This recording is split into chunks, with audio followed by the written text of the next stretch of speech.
दीदी हाँ ये मेरी जीन्स इस्त्री कर दो ना, मैं जरा नीचे से जाके आता हूँ। ठीक है भाई। कर देना।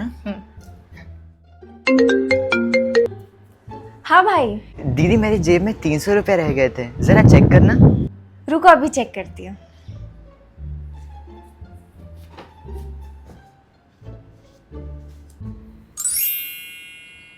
भाई तो 300 बोल रहे हैं, लेकिन इसमें तो 500 है।